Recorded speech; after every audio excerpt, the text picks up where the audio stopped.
Hi, I'm Penny Deen. My name is Andi Sauer. I'm Annabelle May, and we are the co-producers of Unlabeled. Annabelle, Penny, and I were all inspired when we read Eve Ensler's Vagina Monologues in our feminist theater class taught by the wonderful Carmelina Cartei. We wanted to create our own show based around the idea of people sharing their own stories. I personally believe that storytelling is so important, especially in a time as divided as the one that we are living through, and I am so grateful to those who were willing to share their stories with us. It was really important to Annabelle, Penny, and I to create a space where people of any gender, race, or sexual orientation could share their stories regardless of subject matter, and I really hope you enjoy the collection that we've ultimately put together. Thank you to everyone that's been following this project with us.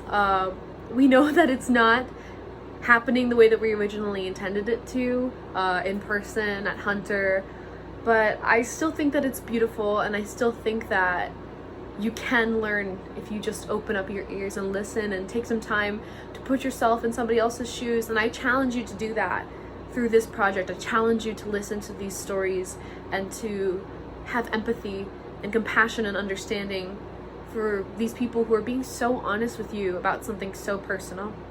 And of course, we would like to thank our professor, Carmelina Cartei, without whom this project would not have been possible.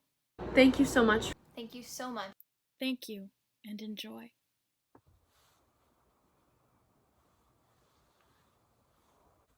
My childhood. I cried when I read in a book about some translation issues when translating German folklore into English, that German has a pronoun that is neither female or male to address a child like she and he does in English. I was 10 or 11 years old when I read this. I cried because I wished that English had a similar pronoun, so I could go by that pronoun instead of she or he.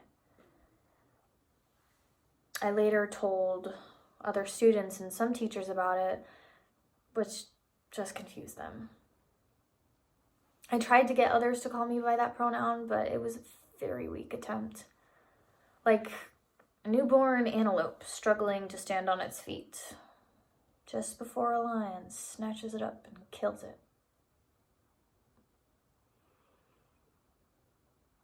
I quickly gave it up after getting punched by Jose. I swear, I hate that motherfucker.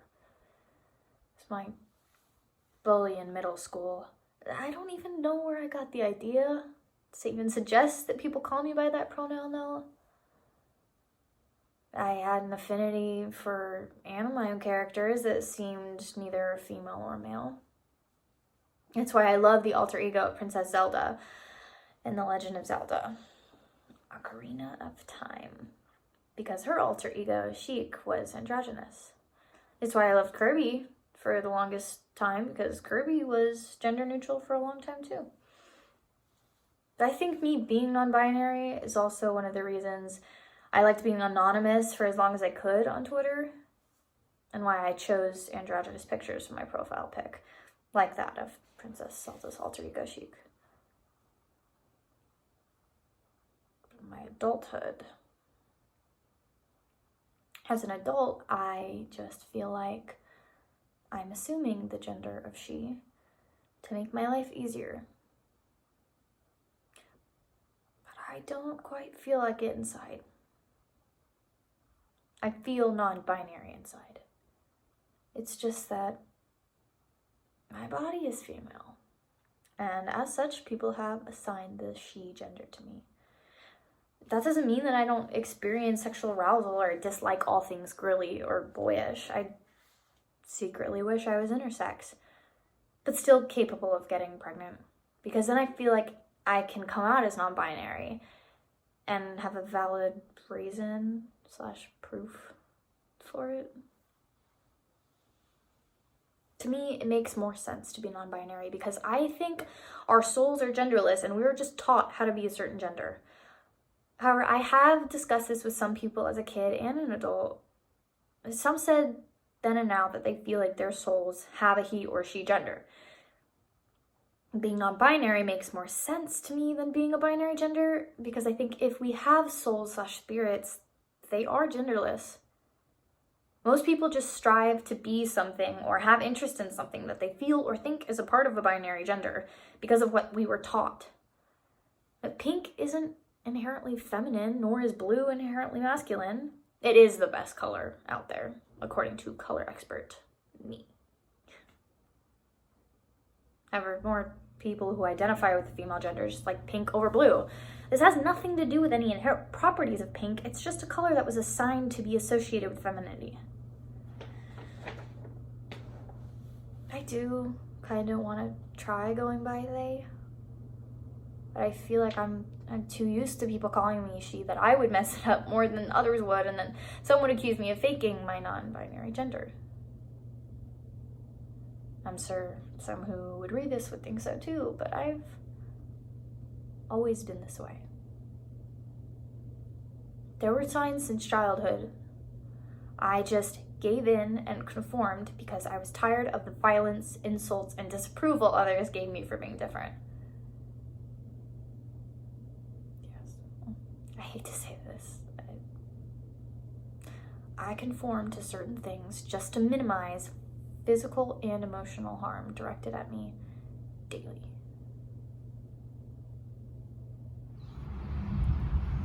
I just want to let you know that growing up as a first-generation Indian in the United States has been quite the ride. In all honesty, I wouldn't trade it for the world. Hang in there, everything will be alright. Don't stress, just go with the flow. You got this. Love, Sue. Oh yeah, people are going to start calling you Sue in college. You are a minority female, which means that your pursuit of happiness is going to look a lot different compared to the people that you will interact with. You will realize that your pursuit of happiness will always be linked with guilt. Guilt for not feeling enough for your friend groups. Guilt for feeling too Americanized. You will definitely feel guilty for resenting how easy your friends have it. And guilt for resenting how misunderstood you may feel at home. You're going to want to fit in so badly that you'll end up hiding parts of yourself. The parts that represent your Indian side, because you believe that it will make it easier for you to be accepted. But then you're going to realize that there is no point in doing that because your Indian side is what makes you unique. The kind of people who you really want to be around with will be the ones who are curious about you, will hold a space for you in their hearts, and will uplift you all. A letter to my younger self. Dear 15-year-old Supriya, how's it going? I know that this is a very confusing time for you. The questions that you're receiving about your ethnicity will never stop as you get older. Especially questions like, wait, so do you speak Indian? Oh, Indian is not a language, so do you speak Hindu then? Why do Indians put a red dot on their foreheads? Are you getting an arranged marriage? Despite the fact that there's been a huge growth of diversity in America, even now in my 20s, I'm still receiving these questions. I know this may surprise you, but growing up as an Indian in America has been extremely rewarding, but it has also been challenging as well, especially trying to fit in a world where the South Asian population is still considered to be immigrants. Supriya, you have to remember that you're a child of immigrants. My name is Andi Sauer, and I will be reading a monologue I wrote called Rebecca. So let's say I have a tiny person living inside my head. We'll call her Rebecca. Sorry to all the Rebeccas out there, but for the purposes of this monologue, we're going to assume that having the name Rebecca means you're a crazy bitch. And that's not to say that I'm a crazy bitch. No, I've learned at this point to blame most of my shit on Rebecca. Let's imagine she has an apartment in the back of my brain. She likes having parties, really loud music. And it's always a fucking catchy song, like, you want to ignore it because you're too cool to be listening to objectively bad music, but it just catches your attention every time. And soon, it's not just playing in Rebecca's little apartment, but in your whole head. Wait, no, not quite like that. First of all, let's be clear that Rebecca isn't content to stay in her apartment. No, when Rebecca gets antsy, she likes to run around. So she runs in her stupid little circles from your head to your heart, to your hands, to your stomach, so you can feel your heart trying to rip a hole through your chest, and your hands are shaking to the point that your fine motor skills are extremely limited. And then she gets to your stomach, and it's like all of a sudden you know you shouldn't have had that last cup of coffee, because it's only a matter of time before something liquid is violently expelled from your body. And then you're panicking because you can't figure out what's wrong, except the initial panic doesn't last that long, only long enough for Rebecca to run back to her apartment and turn her speakers up, and then it's a eureka moment. That's it. That's what's bothering you. It's that fucking song. And it's all you can hear, and you know you shouldn't be listening to it. You know letting it play over and over in your head can't be good for you. You can feel that little bit of willpower you have screaming at Rebecca to turn it off, but it's not enough. Rebecca is louder, and she's stronger. She doesn't give a shit if you've heard that song 20 times already today. She doesn't give a shit if there's absolutely nothing to be gained from letting it play over and over in your head. You just have to stay quiet and take it. So all you can think about is slowing your heart down and shitting until your stomach starts to settle, but it never happens because you can't get that fucking song out of your head. And this moment will last forever. You'll never get out. You can't get fucking shit out of your fucking head, and you can't exactly get out of your head either, can you? And Rebecca's certainly not leaving, and her party's not over yet. What's wrong? What's wrong? What's wrong? Nothing. It's nothing. I'm fine. I promise. Can you hear it? Can you hear my heartbeat? Can you hear my stomach growl? Can you feel my nervous energy? Can you see the sweat pooling in my armpits? Can you feel it? Can you take it? It's nothing. I promise. Can't you feel it? Can you just hug me? Can you just hold me? Can you just squeeze me tighter, squeeze it out, get rid of it? Can you take it on, take it, get rid of it, take all of it. I don't want it anymore. It's nothing. I'm fine. I don't want it. I don't want to feel this anymore. I don't need it. I can't take it. Can you take it? Can you take it? Can you feel it? Can you help me? Please? Hi, my name is Anastasia Parks, and I will be presenting my monologue called When Will I Be Good Enough? I've never felt comfortable in my body, and it sucks. I've never looked at myself naked, my most authentic self, and thought, wow, I look good and I love the way that I look. I just stand there, nitpicking at the imperfections. My breasts are too saggy, my waist isn't small enough, my butt isn't big. Why can't I love myself for who I am? Maybe it's because society doesn't give us that option.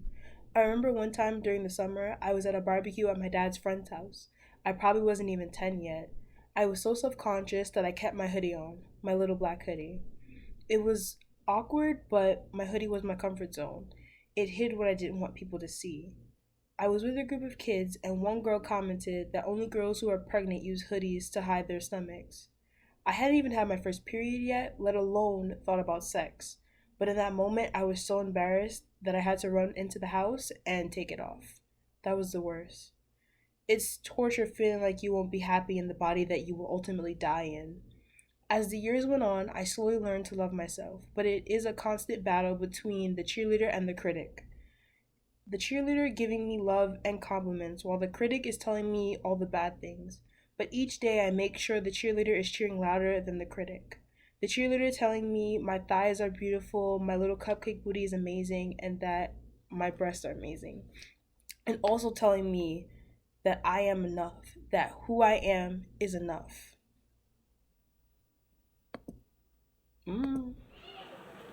City by Frederick Seidel.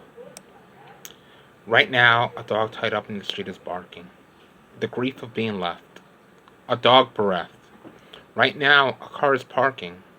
The dog emits petals of a barking flower and barking flakes of snow that float upward from the street below to where another victim sits. Who listens to the whole city and the dog honking like a car alarm? It doesn't mean the dog any harm.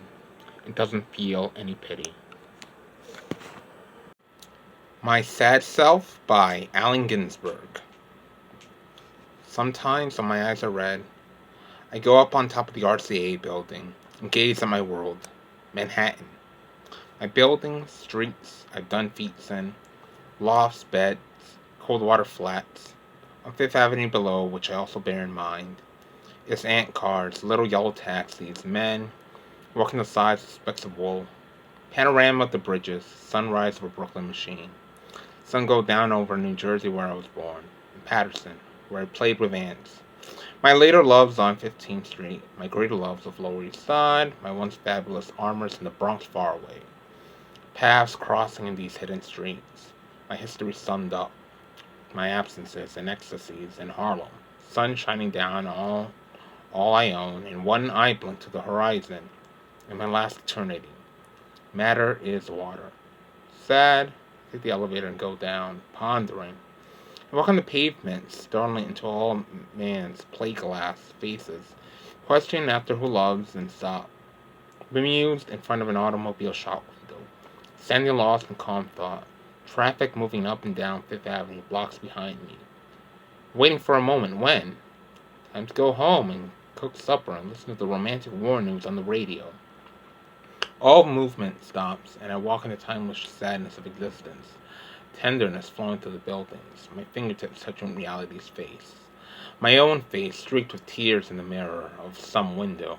At dusk, where I have no desire for bonbons, or torn to dresses, or Japanese lampshades of intellection. Confused by the spectacle around me, a man struggling up the street, packages, newspapers, ties, beautiful suits toward his desire. Man, woman, streaming over the pavements, red lights, clock and hurried watches, and movements at the curb, and all these streets leading so crosswise, honking lengthily by avenues, stalked by high buildings, or crusted into slums. It was such halting traffic, screaming cars and engines, so painfully to this countryside, this graveyard, this stillness. On deathbed or mountain, once seen, never regained or desired, in the mind to come, where all Manhattan that is seen must disappear. I'm Annabelle May, and this is When the Fat Girl Gets Skinny by Blythe Baird.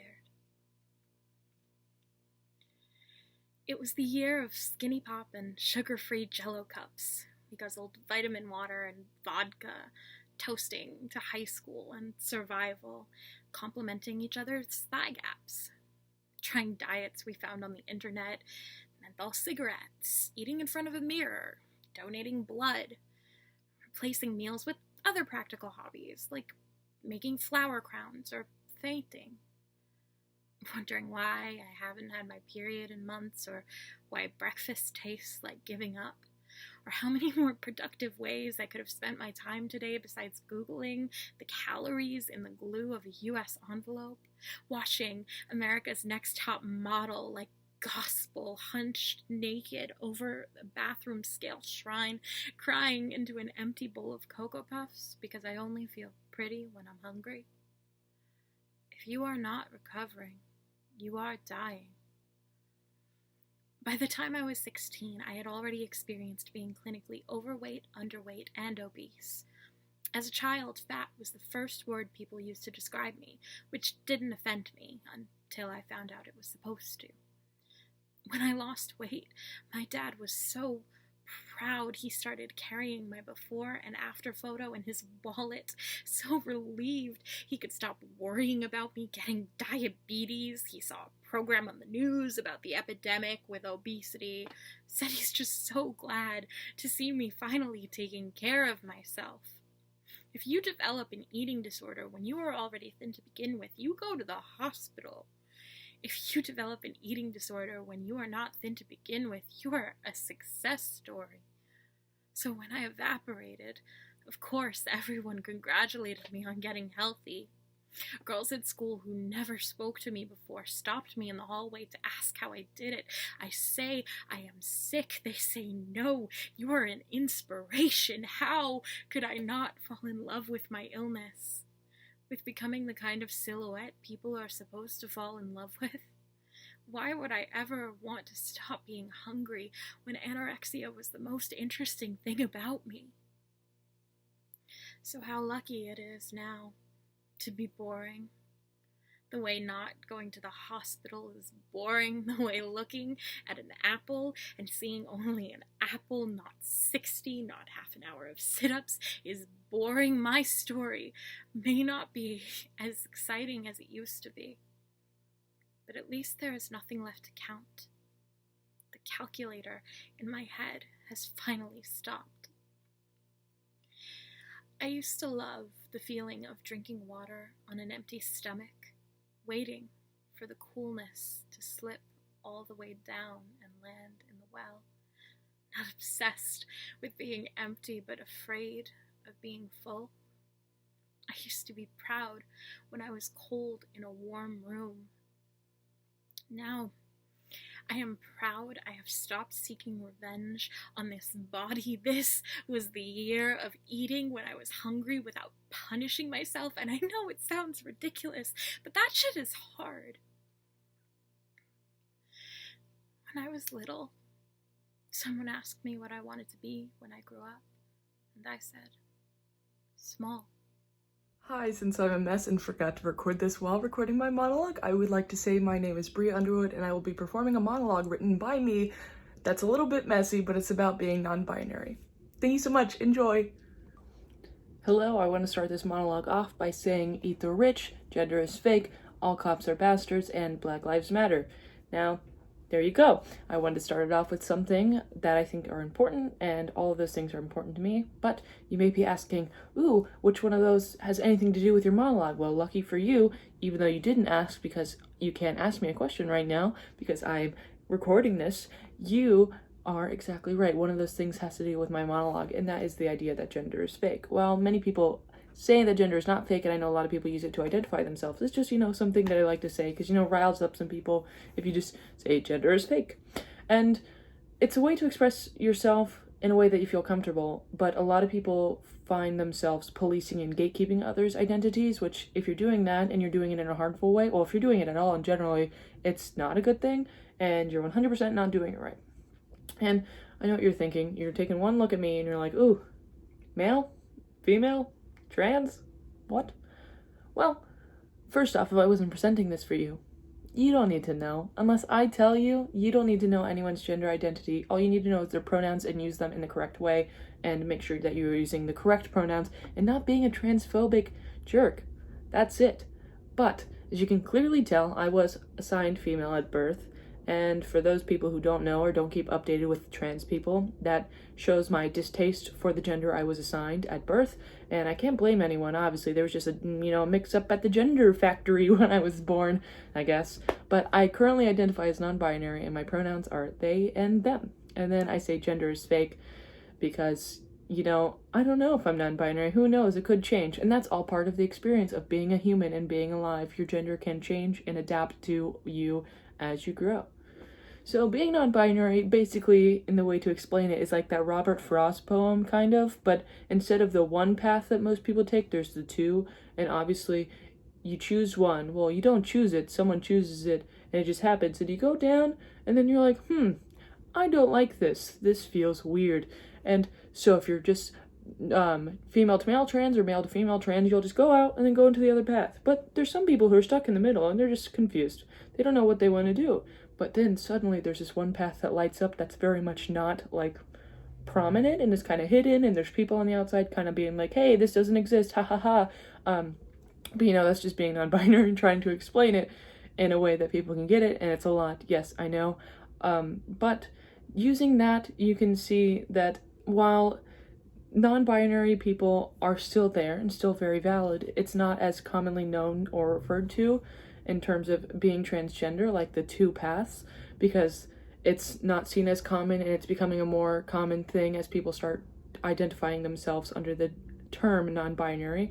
But also referencing that metaphor with the Robert Frost poem, it's also important that people have a healthy relationship with people, or they have love and trust from someone or people that they can come out to, because that's the biggest thing. And a lot of people, especially transgender youth, don't have that at this point. So just having to work with them and trying to get them into a nice place where they can feel comfortable about themselves is something that's really important. So done talking about the metaphor, but the idea that non-binaryism is that a word? I don't know, but that's staying. So being non-binary is something that's not as commonly seen. Obviously, I told you that it's becoming more common, but it's still under the umbrella term of transgender because we don't assign with our sex and gender assigned at birth. And, you know, the whole there are only two genders jab or joke, well, it's never funny. It's something that I hear very often and get told more times than I'd like to admit. But, you know, I'm not here to tell you how to live your life, and you shouldn't be here how to tell me to live mine. If I want to identify as non-binary, then let me. It doesn't matter. It's no fun when someone tries to control your life. Like, only you can do that. And trying to wrap this up in a way, it's been a long conversation about gender and how I personally conceive it, but it's not to say that other people may feel differently and have their own sense of gender identity. They might not identify as non-binary or male or female. There's like agender, there's gender fluid, there's so many different labels that you can use, and you should use whatever you feel comfortable with. Don't let anyone tell you otherwise. And it's just, I wanted to share my story to tell you that it's not divided into two paths. There's never the two paths. There's the two paths, and then maybe there's another one, and whatever you feel like. If you feel like you identify as something that no one else has ever done, do it. No one is here to stop you from doing it. And honestly, to quote the Queen Lady Gaga herself, you were born this way, baby.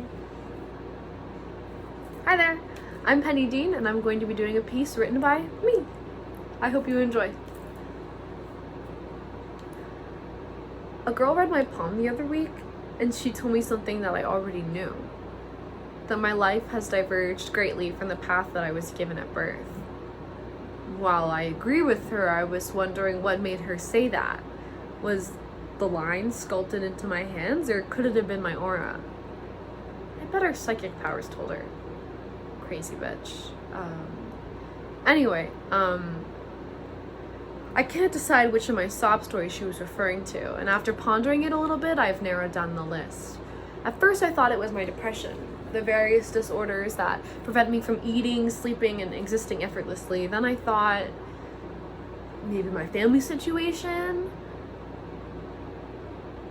or maybe she knew. Maybe she knew about him, my brother's friend, that made a habit into coming into my room at night. I'm genuinely so sad to tell you that that's not even the half of it. Standing in front of you is the body of a woman who is no longer whole, who no longer has pure skin uncut by various blades found around the household. Here stands the remains of multiple suicide attempts. Nothing, not pills, blades, or bridges were enough. Here stands the body of a woman who's been touched so many times by so many different people in so many different places after she said no, that she stopped saying it. No one was listening anyway. And why is that? Outside of the bedroom, I walk into a room and people know who I am. They listen when I speak. I've been someone's sister, a daughter, a best friend, a lover, a girlfriend, an ex-girlfriend, you name it. I've been presidents of things, dance captain, student of the week, Metro Award nominee, off-Broadway star, and I still carry a target on my back because of the tits on my chest and the pussy between my legs. Not that I don't love my vagina. Shit, having an orgasm is like next level. Ever had one high? Because at that point I can go like 7 or 8 and want more, and that's when my partners can't keep up, boys and girls alike.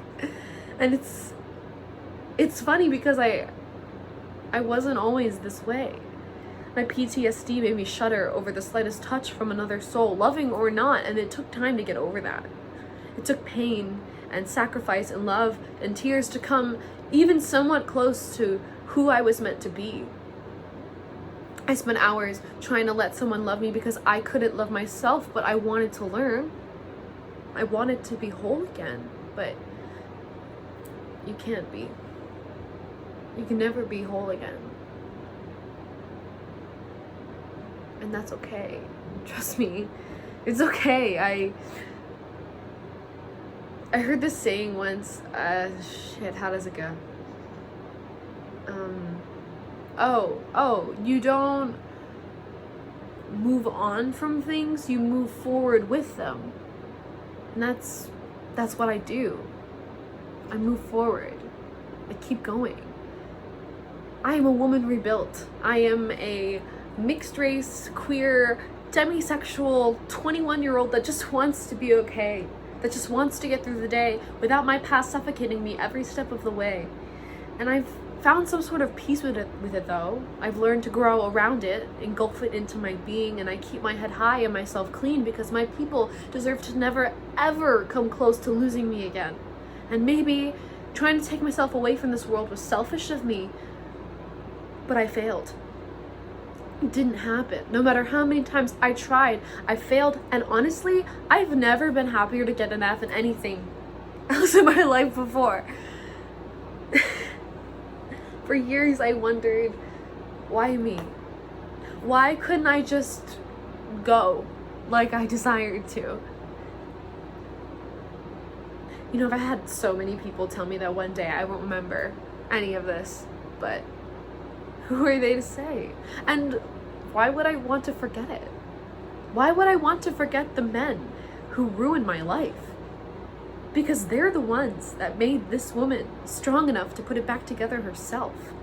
They built a warrior so strong that not even death could get a hold of her. And honestly, they made a mistake picking me because I'm gonna do something about it.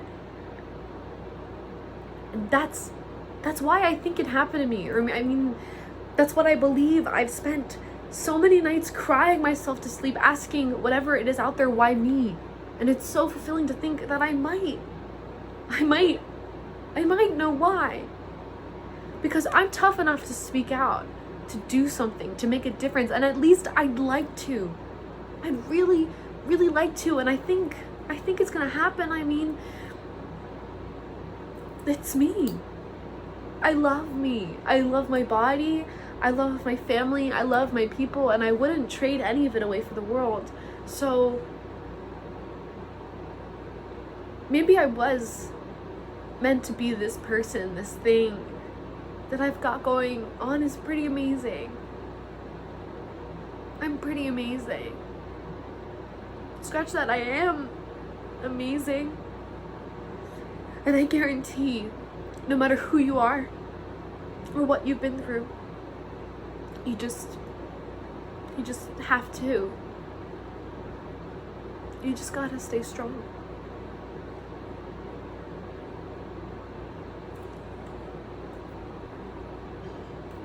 Thank you. Hello, my name is Jimbo, or at Kindness Punk, and I want to share with you something I've written. Teach me, Hunter. What's the correct grammar? Yeah, thank you so much for listening. I love you. As children, we weren't taught how to feel. We were told who to be. Believed I was born this way, yet I'm still learning what that means. Now I see he was always also she. These non-binary parts of me are inherently an inherited identity, had to set them free. Illegal in over 70 countries. 8 with death penalty. Matrimony in only 15.3% of the earth. Should inequality be a right of birth? Our core? Love is the cure. The end to all war. Throwing truth bricks like Marsha will roar. Most can't partake cause pride's always at stake. That's who we're still marching for. And I'm proud to be a faggot freak, found creating, making peace, sage smoking up the east side, waterside, right off FDR Drive, prayed grateful for this ride. Rear view remembering when I was shy, anxiety, why I spent these last few years high, wouldn't even say hi when I could hide in plain sight. If asked, all's alright. Never tried therapy, so I lied to my mind all the time, left to confide in my design and realized through my rhyme as I jot lines, tears shed out my third eye. My God's advice is love's right. So while we're alive, take flight, I'll fight. Gender is self-expression, historically constructed as repression. I am certainly non-conforming, and I use they-them pronouns. I exist in the middle, a fluctuating balance of masculine and feminine energy. Fluid as a feeling. It's science that a binary cannot possibly fit on a spectrum, so I believe that everyone is queer. It's only logical, one humanity. That's what I know to be true. Of course, it's going to take some time before those lacking education and an open mind change their vocabulary and perspective. Please listen. Open your heart. Simply accept others as they are, even if you don't identify with their experience. Conscious conversation with love is required. I personally don't get offended when misgendered. Words have no power, but they do carry weight. And I know who respects what I am most comfortable with to my face and behind my back. In actuality, it really doesn't fucking matter, though, what another thinks. Because at the end of the day, it's just you in the mirror, okay? See your reflection in every other, and you'll realize being respected is more than validation, it's human kindness. Delusion, separateness, the illusion is human blindness. So, before I finish, as always in America, people of color, specifically trans women of color, Black trans women, who paved and still pave the way for queer rights, are the most marginalized, the most oppressed, and the most murdered. And you may not even know this because the media doesn't cover it. I've been protesting with a sign that says, Tony McDade, say his name. Nina Pop, say hers. Not to mention the criminalization of sex work and homelessness, and a lack of affordable housing and healthcare. There's currently a Supreme Court case hearing on Title VII, which will determine if it's legal to fire someone for being gay or transgender. Look up the Walking While Trans ban enforced by the NYPD. We have an administration in power in this country that does not support equality. So this pride right now, understand that we are fighting for our queer Black siblings. Queer people anywhere are responsible for queer people everywhere. And I'd like to even further extend that into anybody anywhere is responsible for everybody everywhere, because we are all so connected in every way, shape, and form. And you know that because I'm sending you so much love right now, and you're feeling it. Stay safe and stay blessed.